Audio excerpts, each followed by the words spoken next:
Our focus today is on how to consider different disciplines in our research and how we approach the use of these disciplines, in this case, outside of, say, a typical fashion focus. The reality is that fashion is really at the nexus of form and function and art and utility. In that way, clothes not only have to adapt, support, or augment our day-to-day needs, they also have to express who we are. Even if our goal is to express individuality in what we wear, this is still done within a group context, within a community, so we're pushing or pulling against expectations and norms. In short, fashion really is multidisciplinary in its approach. It's a layered conversation, and to study it does require a multimodal methodology. So let's quickly just understand how a researcher can approach these different disciplines. The first is interdisciplinary, and this is when you are working, say, in just one discipline, for example, anthropology.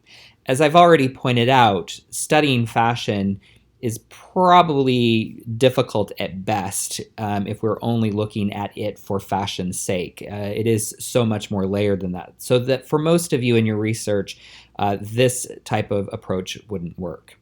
The second is cross-disciplinary. This is looking at one discipline from the perspective of another. So for example, I mentioned anthropology earlier. It would be taking the anthropology lens and simply using that to elucidate a fashion concept.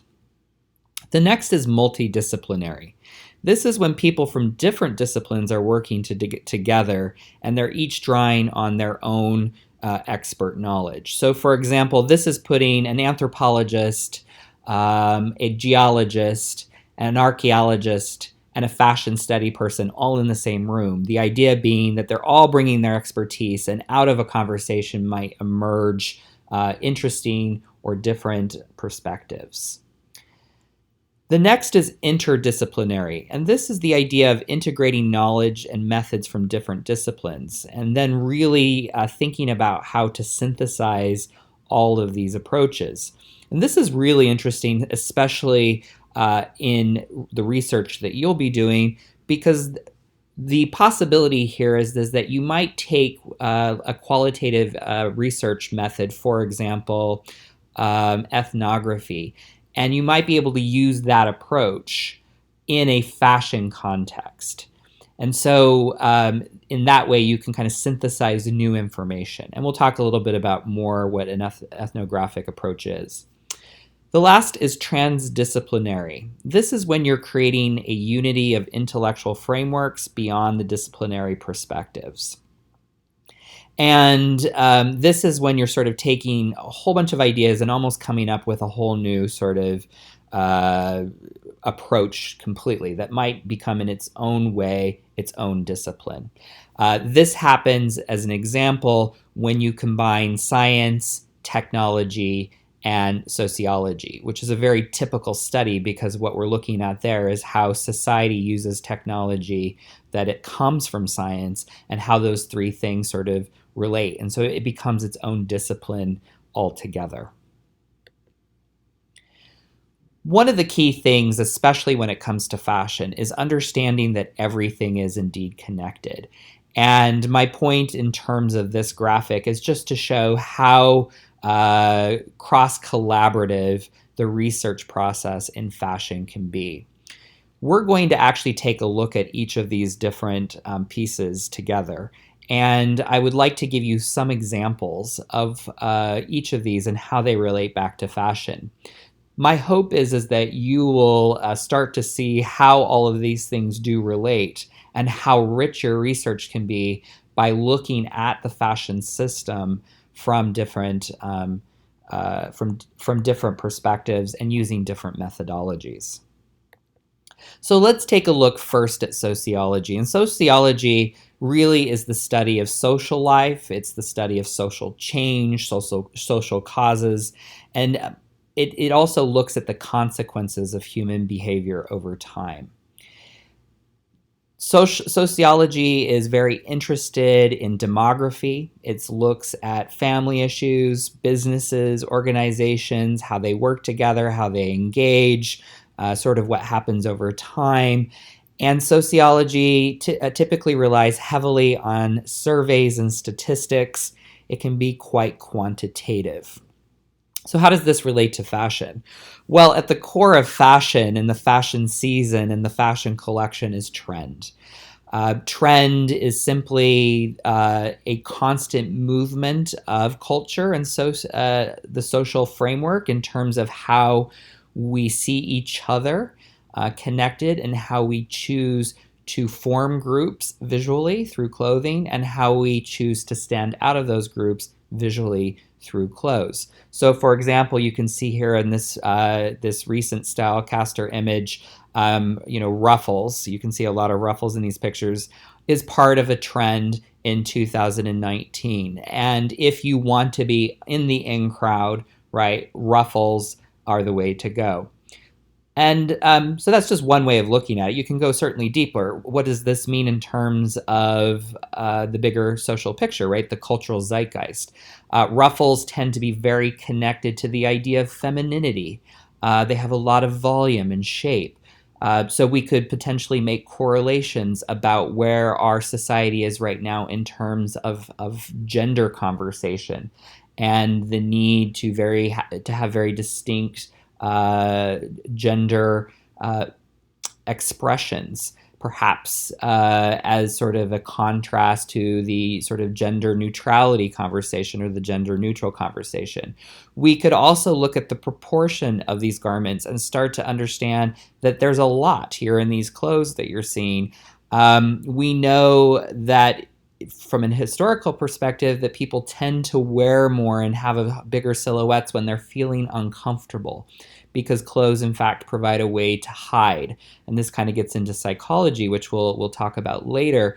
But in looking at this image, perhaps we could draw correlations that our social structures right now feel very fragile and that clothing is a way for us to feel a little bit more grounded. So sociology is a very obvious, I think, discipline to look at when it comes to fashion because fashion really just lives within sort of this fishbowl that is our culture, that is our society. The exciting thing about fashion is that it tends to adapt quickly, in large part because fashion is so consumer-based and very capitalist-based, and companies are trying to constantly make money. So they're always looking for the next thing. And what that means is that fashion also often becomes an indicator of trend in other areas, including car colors, for example, or household items and how they're designed. Fashion typically will lead the way there. So there's a lot of really interesting connections that one can draw from a sociological perspective. Now, there's two different methodologies you can use in sociological research. One we've already mentioned, phenomenology. It's a little hard to say, but this is really research that aims to understand subjective lived experiences and perspectives of participants. Ethnography is really about learning the bigger culture and really looking at taking subjects from a community that are presenting their own point of view through their own observation and sort of making putting together bigger ideas about how that community lives. So sort of said differently, the difference between ethnography and phenomenology is that ethnography focuses on the collective experiences of community, whereas phenomenology focuses on the individual experiences of the individual. Moving on, let's look at the idea of anthropology. So anthropology is the science of humanity, and it studies human beings in aspects ranging from biology, evolutionary history of the Homo sapien, to the features of society and culture. So there's definitely an overlap with sociology. Obviously, anthropology is very much about the human experience as opposed to the animalistic experience or species. And in terms of anthropology, we're looking at the cultural, the social, the linguistic, the archaeological, and the physical. So that can even include genetics, human biology, primate studies, and those types of things. Anthropology I find to be quite a fascinating lens from which to study fashion. I have an example here called Dress to Kill. This was a book that came out quite a few years ago by two anthropologists, Sidney Rossinger and his wife, Soma Grismeyer. In short, they were doing a anthropological study on an island, I forget which, when Soma found out that she had breast cancer. And so they went back to the States in order to take care of the breast cancer. And immediately, as anthropologists, started to ask questions, anthropological questions about why she might have cancer. And when you are asking it from an anthropological point of view, instead of looking at it as simply a health issue or something that is only driven by genetics, you're starting to look at the bigger picture. Where do people live? Is there any possibility that certain geographic locations might have higher rates of cancer? And if so, what are the connections? Are they environmental? Are they weather related?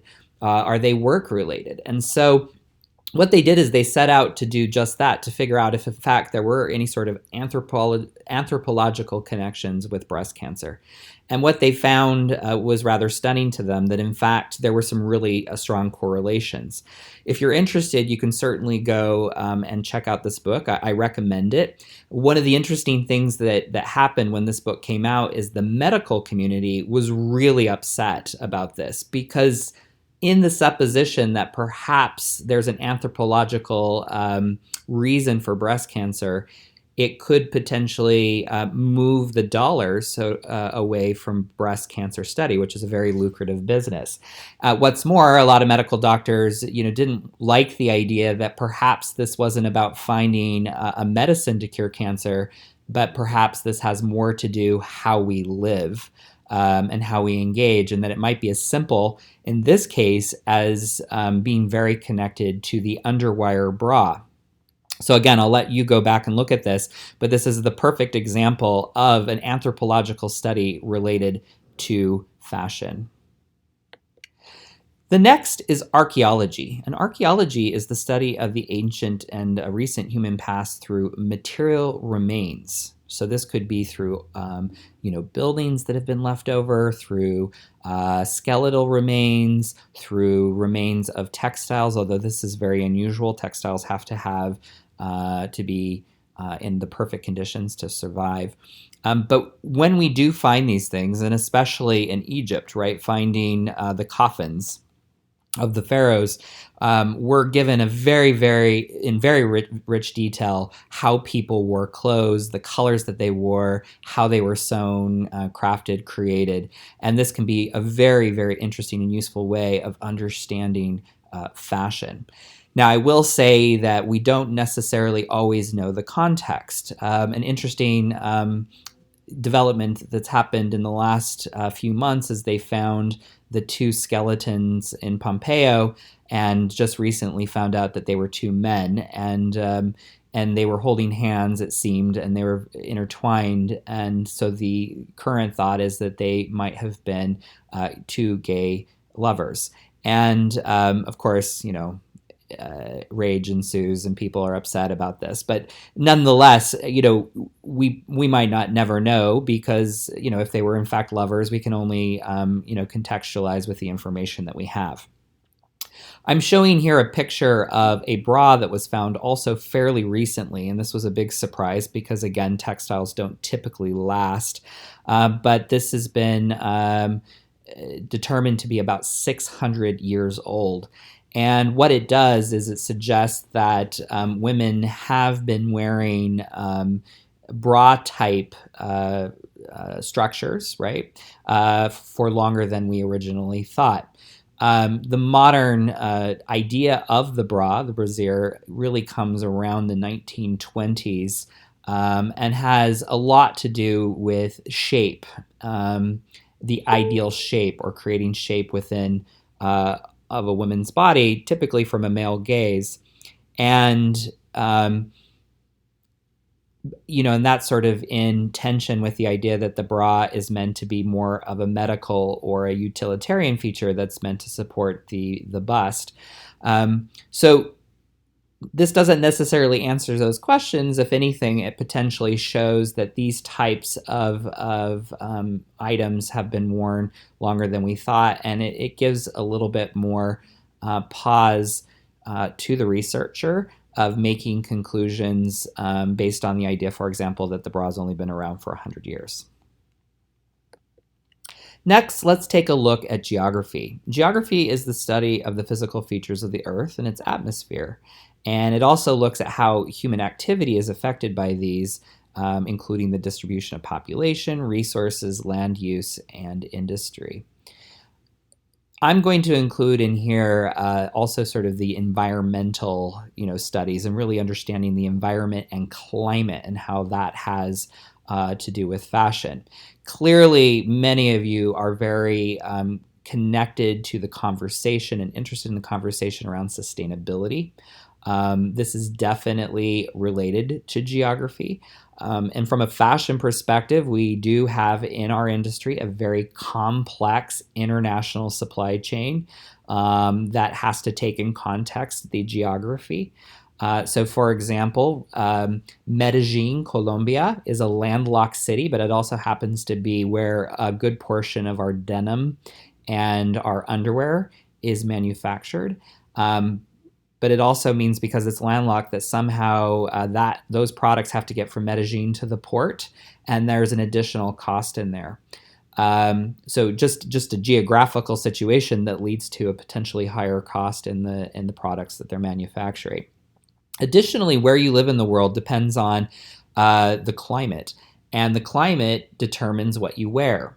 And in many cases also determines your body shape and in some cases your body characteristics. For example, a larger eye flap protects a person from wind and sand and cold. So you might find that in cultures or in populations rather that are in colder climes. Darker skin typically will help to protect you from the sun. So we can also make some connections potentially there. And then, of course, on top of that, what we wear is also very much defined by the types of weather that we have. So, for example, it's not a big surprise that in the Middle East, the typical garment, religious or not, tends to be very loose. It tends to cover the full body and the face because it protects you both from the wind and the sand and the heat, but it's also very light, which means that air can move through and circulate. So, that's quite interesting if you take that into consideration when you start to look at perhaps the religious aspects of that region and how particular garments became codified into religion. Is it because they were sacred in terms of their silhouette, or is it because that's what the community wore to protect themselves and to keep themselves safe, and then that became codified into the religion? So again, we're starting to kind of jump into different layers outside of geography in and of its own, but very interesting nonetheless, geography, looking at fashion. Economics. Economics is a social science as well, and it really seeks to analyze and describe production, distribution, and consumption of wealth. But economics is also about making choices, and we make choices every day. Am I going to buy this? Am I going to buy that? How much should I spend on this dress? How much cost per wear do I get on this bag? What's the best way I can get to work? So these are all sort of questions of economics. Clearly, there's a large connection between economics and fashion. The reality is that in large part, most of what we purchase in today's fashion system is because we want it, because we don't need it. And I think this is really important. If we were simply buying clothes for protection, to protect our bodies, we would be buying very differently. For example, when you're trying to protect yourself from heat, or from cold rather, you cover your stomach, you cover your hands, you cover your feet, and you cover your head. All right, so think about that for a second. There's some pretty key areas that aren't covered necessarily. right? Now think about when it's a cold day and in New York City and you're trying to get dressed and you think to yourself, oh, I want to be warm, but you choose not to wear a hat, right? Because your hair will get messed up. Or you choose not to wear gloves because it's too hard to use your cell phone, right?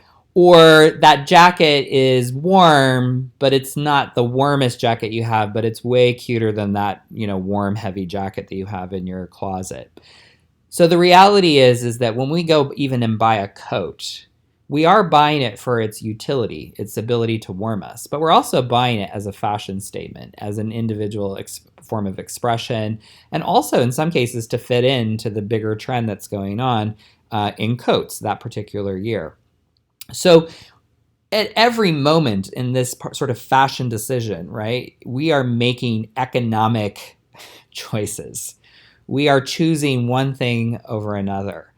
At the very heart of fashion is a very capitalistic system. This idea of obsolescence, that we always have to get rid of something, or that it goes out, or that it becomes useless or unnecessary or ugly, and that we are constantly replacing it with something else. One of the things that I think will be really important in any type of research is to really think hard and fast about economics of a choice. Just because it's a good idea, let's say a technology platform, doesn't mean it makes economic sense. Doesn't mean that what somebody's already doing will get replaced with the new thing that you're proposing. And it might even be because it's better. Quick example. RFID tags, which allows you to track a style essentially from manufacturer all the way through the sales floor, is a really, really wonderful way to manage your inventory. And it's only been in the last few years that companies have started to adapt it. What we have been using are UPC codes, which are very difficult because you have to scan them one-on-one. There's no emitter that can do it sort of automatically for you. But they cost, let's say, $0.01, while the RFID tags cost $1. Now, these are changing now and they're becoming cheaper. But those both came out essentially at the same time. The cheaper option, not the better option, got chosen. And now here we are 30, 40 years later, adapting to 40-year-old technology because it's better, not because it's cheaper, right? And what's really interesting about the impact of that is that because more people have adopted RFID, it's become cheaper. So a lot of potential ironies in there as well. So I would highly recommend in any of the research you're doing is to look at sort of the economic equation. There's a lot of really great podcasts out there that I would recommend looking into. Also, The Economist, the magazine itself, tends to look at business and social and cultural issues from an economic perspective, and I think these can be very valuable from a fashion point of view. Let's dive into political science. And political science really focuses on both the theory and the practice of government, as well as the politics at the local, state, national, international level. Politics, I often joke, are what drive a lot of the fashion that we wear. In large part because politics, we live in a very there's hundreds of countries in this world, and like I've said earlier, we are in a very sort of complex international supply chain. The reality is that everything that we do in fashion is rather political. The most obvious example of this is trade. We have all sorts of agreements and disagreements and contracts and legal issues related to contracts when it comes to trade. Certainly, in our current day and age, the duties and tariffs that are coming from the Trump White House have a very large effect on the fashion industry as a whole, because it does, first of all, force questions about where things are manufactured. It causes questions about human resource issues. It also causes questions around price and what people are willing to pay. And so all of these sort of start with a political will. What's also interesting is that political parties within any country tend to typically be protectionist, wherein they're really more interested in the issues in their own country, versus sort of open, right, where they're more interested in having partnerships and engaging with the bigger world. Currently, we are sort of in a state of protectionism where countries are really thinking more about their own needs and the needs of their people. And by the way, this isn't necessarily a bad thing, um, but there are repercussions from being protectionist, just like there's repercussions from being potentially too open. One of those repercussions of being too open is that when you look at sort of capitalism's supply and demand, there's very few people, for example, in the United States that want to work in factories or work in these typically low-paying jobs, and so those tend to go overseas, which means that there's potentially less jobs for people in the United States. So, how do we weigh those effects? And that really also gets into economics. There's an economic piece to that, of course. Also, we see in sort of from the political side in fashion is activism, and because fashion is such a outward expression of who we are, it often becomes an outward expression of our politics. Certainly, in our political climate right now, we're seeing a lot of politics on the runway, which you can see here in this picture, with everything from slogans, coming down the runway at the Dior show, for example, to companies actually taking political stands in terms of who they choose or are supporting for president. So these issues, become quite pronounced in the fashion industry. I do want to mention real quickly that there's also within this context, and again, this is political science plus economics, the ideas of socialism and capitalism. And I think, especially in the United States, it's important to understand that we've politicized both of those economic structures. And what's interesting is socialism and capitalism are neither good nor bad. They're just their ideas, right? They're methods. And I think in America, as an example, that we sort of say socialism is bad, capitalism is good. I think anyone who takes a moment to think about that realizes that can't even be possibly true, that these are much more complex subjects. For example, while capitalism can allow people to make more money and gives them incentives to do so, there's always going to be winners and there's always going to be losers. If we look at the U.S. Demographically speaking, from a wealth perspective, we now see that there are less people who have a lot of wealth and more people who have less wealth than ever before. And what's left in between is not a lot. We've lost our middle class. Socialism, on the other hand, really is about this idea of collectivism, or this idea that we're all helping each other out, and that the greatest gains and the biggest losses are essentially that they come together in the middle to make sure that the rich don't get too rich and the poor aren't too poor, and that everyone is sort of taking care of each other. That also is really good, right? That's a really good idea. The problem, though, in there is that sometimes in more socialist type structures, there aren't the incentives to innovate in the same way. So what I would recommend also is that, instead of looking at them as bad and good, we should start to look at them as how do we take the best of each, and being a little bit more thoughtful, because in that sort of realm is where innovation can happen, as opposed to thinking black and white. Now, let's move to health studies. Health studies is a field that really looks at how we can improve the health status and the well-being of individuals, communities, organizations, and groups, or whole societies.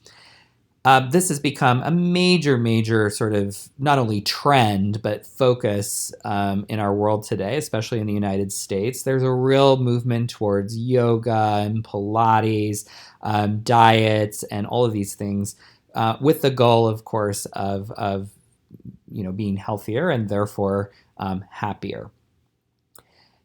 So the question here is, how does health relate to fashion? Well, we wear clothes every day, and what's fascinating is that our biggest organ is our skin. It's the largest organ that we have, and when we put clothes on, we're literally putting them on and interacting with our largest organ. And yet, we very rarely sort of think about this. We think a lot about what goes into our mouth, our diet, but we don't necessarily think a lot about what it is we're wearing. So, one thing that I would recommend thinking about is how our clothes interact with our skin and our bodies and our health. A lot of the non organic materials that we use have been grown with pesticides if they're natural.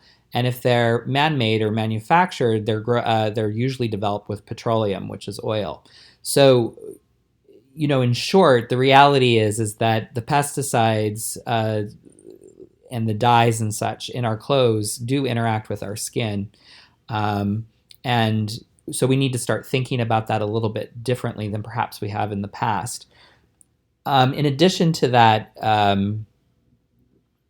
we need to start thinking about the supply chain as well and how it affects, for example, the farmers who are spraying the pesticides on the cotton, for example, to keep it growing so that we have enough cotton for the clothes that we want to make.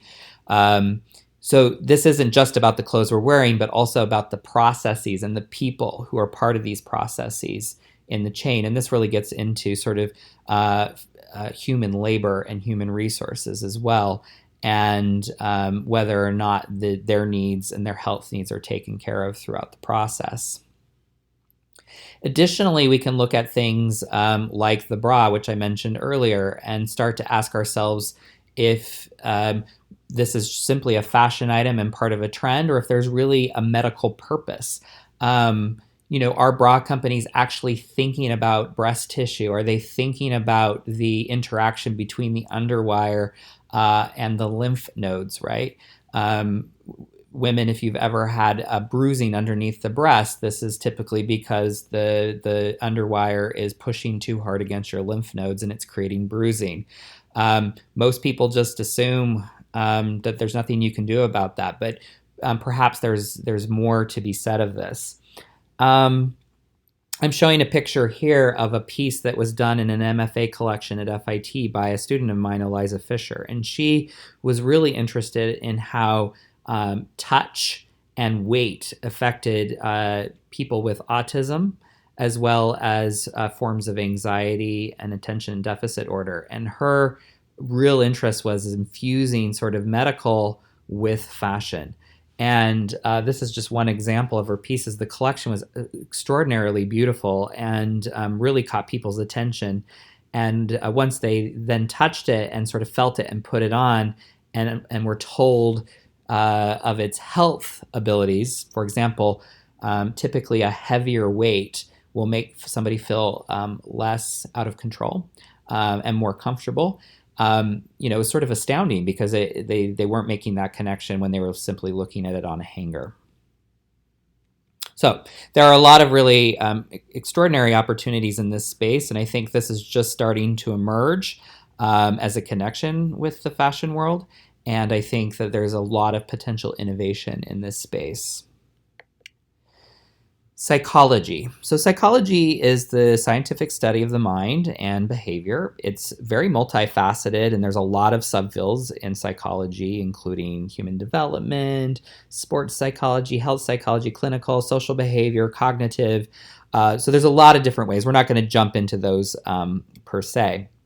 But clearly, what we wear or how we wear it or what we choose to wear or what we think we have to wear is all very much part of psychology and why we wear the clothes that we do.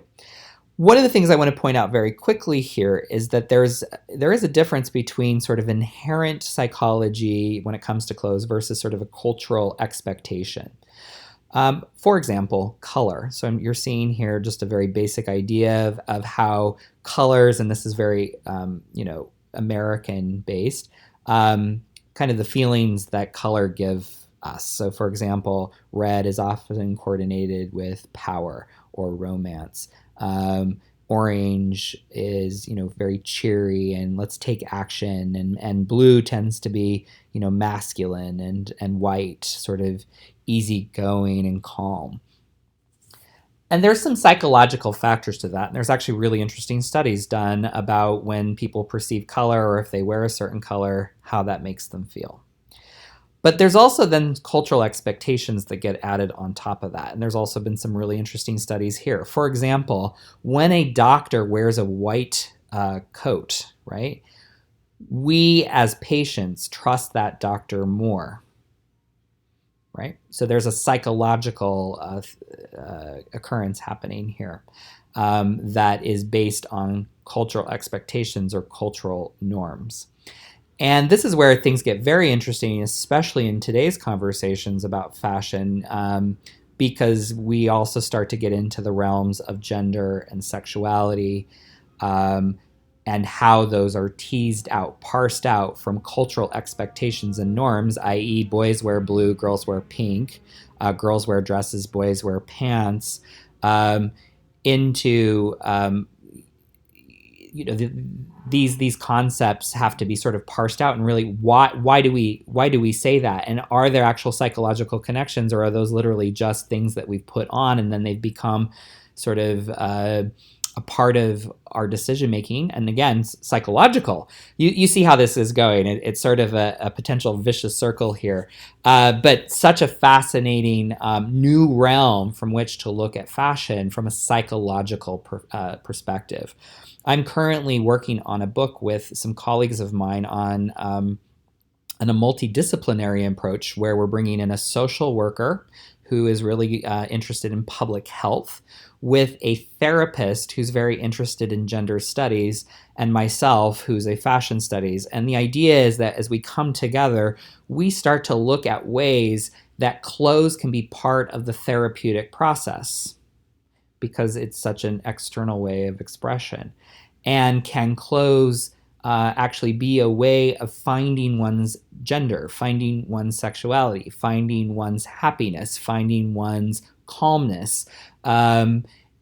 Or perhaps from a different perspective, are the clothes that we're wearing incongruent with how we feel and causing the problem? So for example, perhaps you've been forced to wear a dress your whole life, but you actually are more transmasculine or trans, and that dress is really incongruent. Or is it that you're actually wearing, something that signifies, something, bad, that makes you uncomfortable, and by going to work every day dressed up in this sort of uniform makes you feel bad and has bad connections. So there's a lot of really powerful things that we can look at when we start to talk about the psychology and psychology in fashion. Kinesiology. So kinesiology is the study of mechanics and the anatomy of human movement, and really looking at the roles of our roles and how we can promote health and reduce disease. So this is very connected to health studies. I think the connection with fashion is very obvious, especially in today's world where activewear is the fastest growing sector of the industry. Activewear in terms of yoga, high-tech fabrics that can wick away sweat, specialty pieces that, for example, shoes that you wear specifically to run outside versus indoors, swimsuits that make you swim faster. There's a lot of really interesting and exciting things happening in this particular space. I do want to, however, say that we were all born naked, right? And I think this is really important. Clothing itself is a social construct, and the clothes that we wear and how we wear them are also social and cultural constructs. What makes us the most unique, right, is our actual bodies. And when we put clothes on them, we're actually making ourselves look more like the other people around us. Right? So it's kind of an interesting little idea that, in fact, clothes are what make us look closer to each other, and that our nude bodies are actually what make us more different than anyone else. And I think we have this idea often that it's the exact opposite. Clothing really does have the power from a cultural perspective to connect people. So I want to say this, that clothes often create the problems that then we try to solve with clothes. The perfect example of this is sweating. So your body naturally sweats. It's a way to keep your body cool, and the air, right, will help to wick the sweat off your body, as will the sun. So one could say that the most healthy way to potentially run, right, is naked. And because then your body is naturally doing the things it was built to do. The minute you put clothes on that body, all of a sudden that sweat, right, it clings to the clothes, and then it makes you feel cold and not so great, right? And actually, we know that that can make you feel sick and even lead to sickness because your body isn't able to do its process in an organic way. So instead of saying, well, just jog without a shirt, we say, well, you have to now buy a special, compression wicking shirt that costs $80. So here's the thing for the fashion industry, this is huge because instead of selling, a $40 tank top, you can sell an $80 tank top that wicks, and there's a lot of potential money to be made. Now, I'm not saying that clothing itself can't augment who we are. The reality is firefighters, for example, wear Teflon jackets to protect themselves from the fire. Divers wear diving suits to protect themselves from the cold and the pressure of the ocean. We wear compression socks to keep our feet from swelling when we're running or we're on an airplane. So there are definitely functions. But again, if we go back to this idea of protection, if we were simply wearing clothes to augment our abilities and support our abilities, what we would wear would be very different than what we do on a day-to-day basis. So again, really interesting ideas here, potential for innovation, and certainly another layer of ways to think about your own research. Visual arts is a great way to study fashion, in large part because it provides visuals of how people wore clothes or didn't wear clothes, or how they put them together, combine them, the colors they wore. And so we can look at a painting and a photograph and get a real sense of how people wore clothes. And this is really powerful because there's more context than the garment itself. Now, I should point out that in any type of art, there's always a bias, and we'll talk more about this later. There's always the bias of the person capturing the art itself. Art itself is an expression of thoughts, emotions, intuitions, desires, and those are of the artist, right? So this person is infusing those into his or her or their art. So, for example, you see a picture here of Fragonard. This is a Rococo masterpiece. If you see there, the woman's on the swing and the man is literally looking up her dress. This is very much in line with sort of this period of time of Rococo. You'll see that her dress is very frilly. There's this idea of extraordinary feminism, or not feminism, but feminist details and ruffles and all these things that are sort of gendered as female. But also what's interesting about the Rococo period was that women's sexuality was being celebrated in a way that it hadn't before. So this is the woman in control here, not so much the other way around. Nonetheless, not only does this show us what women were wearing during the Rococo period, but it also sort of gets to the heart of some of the values around sexuality and gender that help us to understand why they were wearing what they were wearing. Other examples of this could be, if you've heard the term Rubenesque. Ruben was an artist who painted very curvy women. And so Rubenesque is now in modern days describes a very curvy Zoftig woman. But we know in that period of time when he was painting that was the height of beauty, right?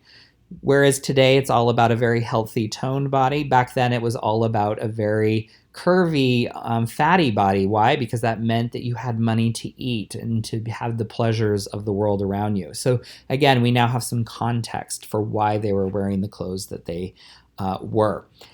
One of the most important part of visual arts and fashion was photography. The photographic art starts in the 1800s and clearly builds up into the turn of the century, wherein we're capturing real people. So we can actually get a better sense of how people were wearing clothes than through sort of the lens of a painter. Also, in photography, it was much more likely to capture real people than it was sort of the rich who had the time to sit around and pose for a portrait. But do remember also in photography, this idea of photoshopping has been around since day one. And so you can manipulate photos and always have. And two, you're still getting the bias of the photographer in the photo itself in the final product that we see. So even though we can look at it and it's very rich in detail, we do have to consider sort of a whole host of things when we're doing research or we're using the visual arts as a way to look at fashion. I pulled out performing arts, which typically range from everything from dance, music, theater, and film from visual arts, because for fashion, they do have a different sort of place.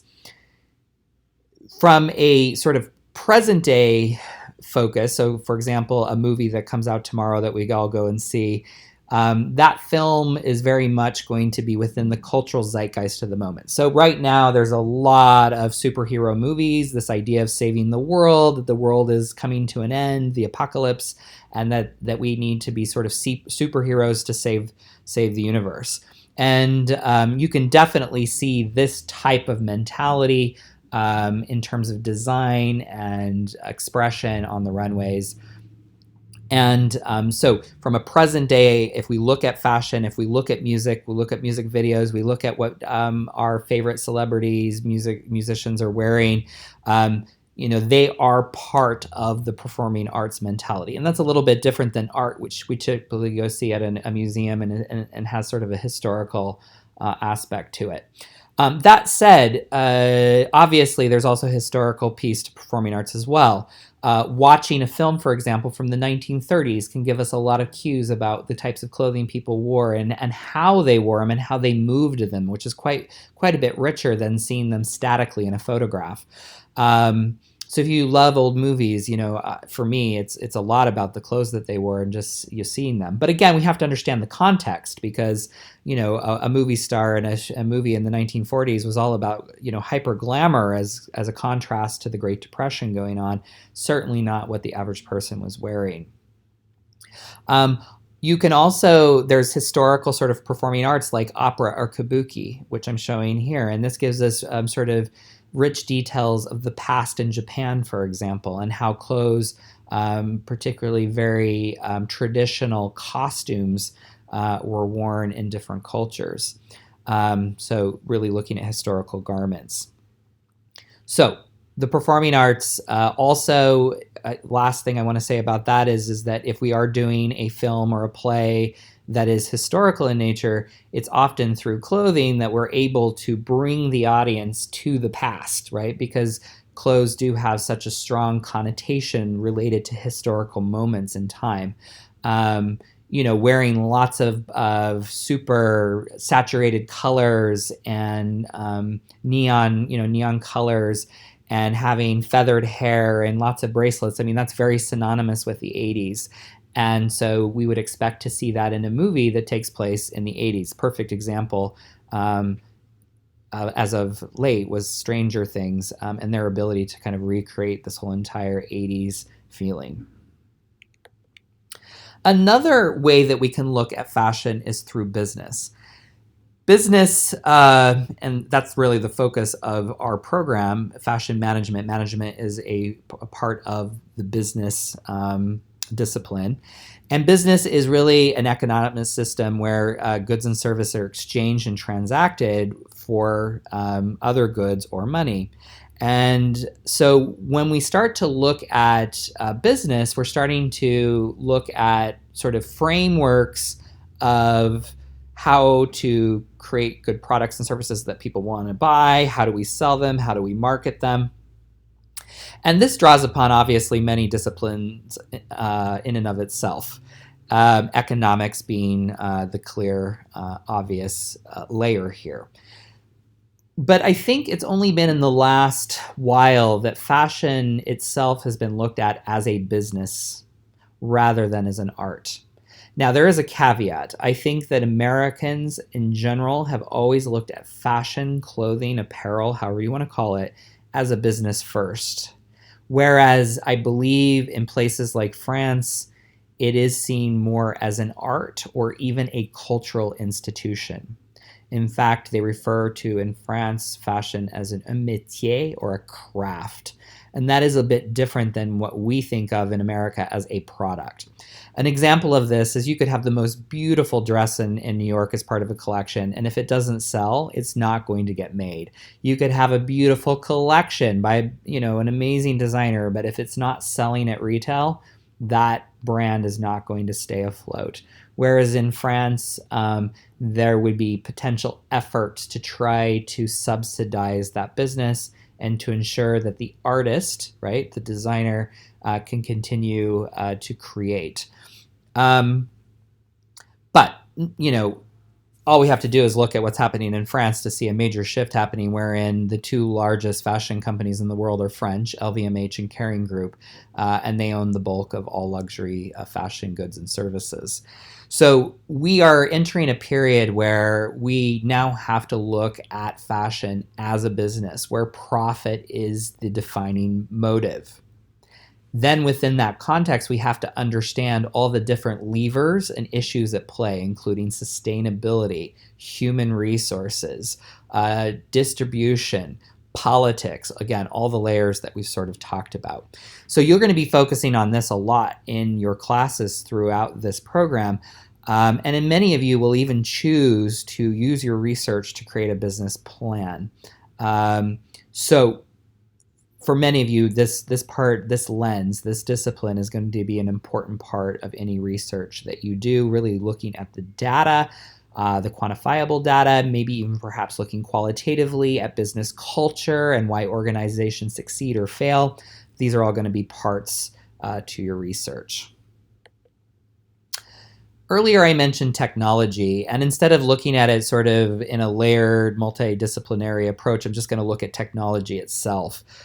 Technology is literally science or knowledge that's put into practical use to solve problems or invent useful tools.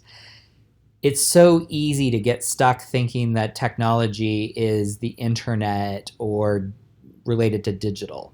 Technology is literally a tool. So when we had the Industrial Revolution and we got the cotton gin and the sewing machine, that is and was technology.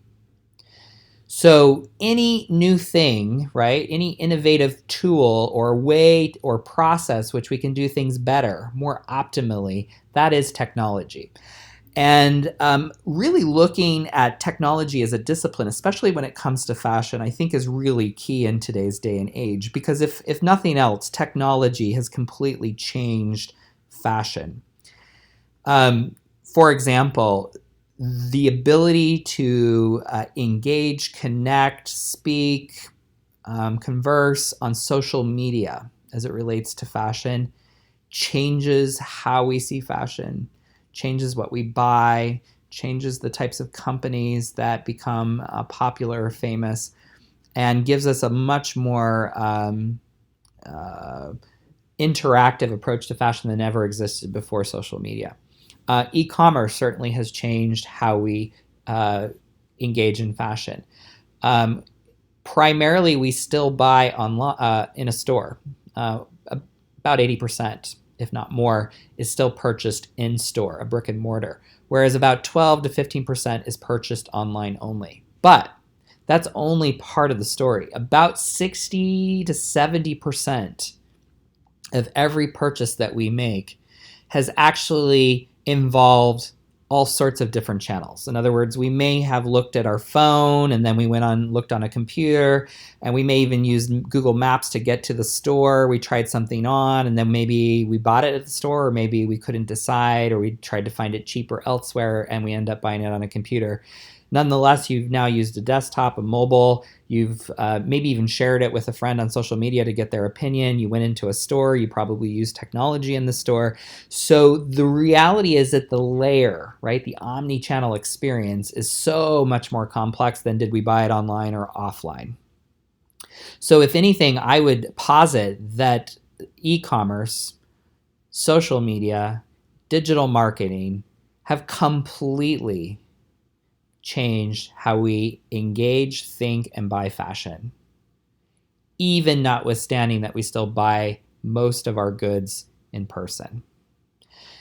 In addition, when we start to look at the back end of things, technology is changing the supply chain, how we source materials, find materials, manufacture goods, how we communicate ideas from America to China, from China to America, to France, to England. This is all changed because of technology, our ability to communicate synchronously. And lastly, we're now moving into even more innovative tools, including this here, which is Clo 3D, which allows you to design in 3D space.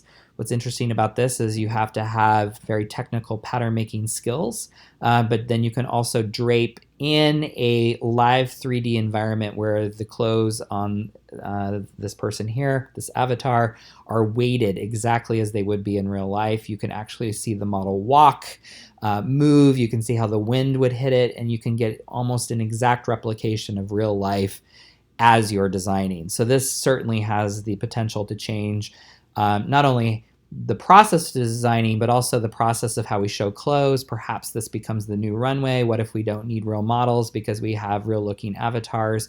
Will there be avatar modeling agencies? And the answer to all of this is it's already happening. So technology, definitely another discipline from which to understand and think about fashion. So that's all of the different disciplines that I want to go through. And I want to state that there's a lot of other things that we could look at. For example, I left out religion, which could be very much part of sociology conversation. And certainly religion is a very, very key way of understanding why people wear what they do. Certainly looking at sort of issues of ethics and morality. But I didn't want to necessarily go into everything, and other than to say, sort of the world is your oyster, and really sort of go out there and start to think perhaps a little differently, less narrowly, more widely and more broadly about how you can research your very own topic. Now, I mentioned religion here, and I mentioned morals and ethics here, because I think it's really important to understand that every single one of us walk into a room, walk into a research project, walk into a collaboration or a team with our own inherent biases intact. Biases are created by our lived experiences, and we sort of take on ideas about how things should be, how they should be done, what's right, what's wrong, based on how we were educated, based on our families, based on our religious backgrounds and experiences. And all of that means that each of us come into a room with very different ideas, and different ideas, especially that are about right and wrong. And this can even happen with two Catholics in the same room, or two Mormons, or two Muslims. It can happen with two Americans and two French people. The reality is that all of our lived experiences are different.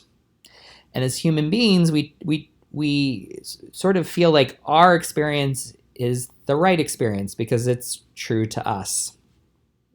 So I wanted to find a definition of bias that sort of kind of parses this all out, and I found the perfect one in Psychology Today. A bias is a tendency, an inclination, or prejudice toward or against something or someone. Some biases are positive and helpful, like choosing to only eat foods that are considered healthy or staying away from someone who has knowingly caused harm. But biases are often based on stereotypes rather than actual knowledge of an individual or circumstance. Whether positive or negative, such cognitive shortcuts can result in prejudgments that lead to rash decisions or discriminatory practices. So what does this have to do with your research? Well, you walk into your research with biases already in play based on your own life, where you grew up, the religion you grew up in, your parents' values, your friends, the fact that you're choosing to be in New York City. All of these things are biases that you're coming in with. And so it's going to be important to be able to sort of step out of that or find ways to take the bias out of your research. You want it to be as unbiased as possible so that the information isn't biased, right? So that it's useful and helpful across a wide spectrum. So also from Psychology Today, there are 3 different cognitive biases, and I thought their definitions were again, very, very straightforward. Cognitive bias is when you make repeated patterns of thinking that lead to inaccurate and unreasonable conclusions. So this is really important to know in your research, because if you have an idea that e-commerce is cheaper than retail, and you go into your research with that bias, you can see how that'll spiral out of control further and further and further, because it's based on not true information. Confirmation bias refers to the brain's tendency to search for and focus on information that supports what somebody already knows or believes. So what we do here is we say, I know that blue is for boys, right? So that's the way it has to be. I've been told that my whole entire life. So we find all sorts of research that shows that the blue creates a sense of masculinity, and therefore that's why it's related to boys. And I'm making this up, but you get the idea, right? So we start to do research to support, right, what we've already think is true. Now, this is really important because I've asked all of you to create or posit a solution to a problem. So in essentially, you're putting your sort of confirmation bias into it. But now I'm asking you to ask the question and not assume that your solution is correct, right? So the solution was a way to sort of arrive at a topic, but now you have to ask the question to see if you're actually right, not to prove that you're right. Attribution bias, the last one, occurs when someone tries to attribute reasons or motivations to the actions of others without concrete evidence to support such assumptions. The perfect example of this is like on all the crime TV shows that we watch, right? We just make sort of assumptions about motivations. For example, that girl was wearing a very short top and it revealed a lot of skin. Therefore, maybe she was implicit in her rape, right? This is something that we see come up quite a bit. We typically call this, slut culture, or trying to sort of pass responsibility off on others based on the assumption that a woman, in this case, is not wearing what she should, therefore she's part of the problem. Also, this is, our whole criminal justice system is dependent on the idea that instead of having attribution bias, that we actually find proof before anyone goes to prison, right? So we know that's very difficult because we know that people, in fact, go to prison and end up later on finding out that they were not responsible. So keep these things in mind as you're doing your research, and actually keep these things in mind as well as you're studying. What sort of biases are you coming into class with? I always say to my students that it's not necessarily that I'm right. I'm not getting up as a teacher or as an instructor to tell you that something is right or wrong. My goal as a teacher is really just to get you thinking, right? To think about different ways and ideas, and if anything, to sort of quote unquote blow your mind so that it's disrupted, it's upended, so that you can come up with new ideas and new functions, right? One of the things that I've always sort of used in my own life is that, if you're religious, that's fine. If you have a very strong feeling about a political party, that's fine, as long as you've done the work, right? And the thought process behind it to choose to do that. Because then there's sort of a trueness to that beyond the fact that, well, I'm in this religion because that's what I grew up in, or I am a Democrat because my parents were, or I live in New York because that's where I grew up. Those all sort of limit the potential possibilities in your own life and sort of your learning experience. Now, the other piece that we mentioned earlier, and this also often leads to bias, is we need context. And I think, as you're doing your research, always try to make sure that you're thinking about the larger context of the information that you got. It's very easy to take information and use it to your advantage, or use it to prove something when perhaps there's no corollary or no cause. part of the scientific method, right, when you're doing science research, is that you have to find direct correlations and direct causes, because corollary, right, where you think you can make a connection or it seems obvious, isn't necessarily true. Now I'm showing this picture here, and I just want you to take a moment and look at it. And start to deconstruct what's going on in this picture. All right. So she has a water bottle, she has sunglasses on, she has a purse, but she's also wearing, it looks like, workout leggings and shoes that, yeah, she might wear on a normal day, but because she's wearing them with leggings, maybe she was working out. She's also wearing a tank top, which normally you could wear out normally, but because she's wearing leggings, maybe she was working out. So I'm just sort of throwing out some of these rhetorical questions, but we could easily assume that she just walked out of a workout, right? I mean, there's enough pieces of the puzzle in there to make that sort of extraction. But we don't necessarily know if that's true. This happens to be Gigi Hadid. It's very possible that Gigi is literally wearing this outfit, right, to not stand out in New York City, so that she can move through New York City looking like everyone else, and that she's wearing sunglasses because it's hot outside and therefore has a water bottle, right? After all, she does seem to have a Birkin bag there as well, so maybe, you don't need a Birkin bag at the gym. So you understand right now, just from this photograph, that we could make a lot of assumptions about it and maybe be completely right or completely wrong. Okay, so now that's based on our current, this is a very current image, by the way, and what that process we went through just now was putting our current eyes, our current lens on this picture. Now imagine in 60 years, if somebody is looking at this picture, 100 years or 50 years, it doesn't matter, right? The reality is what we're going to be wearing could be very drastically different. So there wouldn't be the obvious connections anymore that we have today. So if anything, the conclusions that a person 50 years in the future might be making could be completely wrong. I often show a picture of a woman riding on a bike in sort of all, bicycle gear. Could you imagine if that picture in 50 years came up in a fashion class about what people wore in 2019 or 2020 or 2018, right? Sure, they wore it when riding a bike, but it doesn't mean they wore it every day. But just imagine how we do that when we look at a picture like a Fragonard, right? And we say, oh, well, that must be what women wear every day because that's what we see. I didn't mention when we're talking about art history is that so much of art and so much of fashion actually is very much about the rich, the upper class, because they had the ability to wear clothes beyond sort of the utilitarian day of the farmer who might have had maybe one outfit to their Sunday outfit, right? So we don't really have many pictures of that class of people. So it'd be very easy for us to think that everyone in the 1700s is wearing big, frilly, beautiful dresses and crazy hair, but that might have only represented 5% or less of the total population.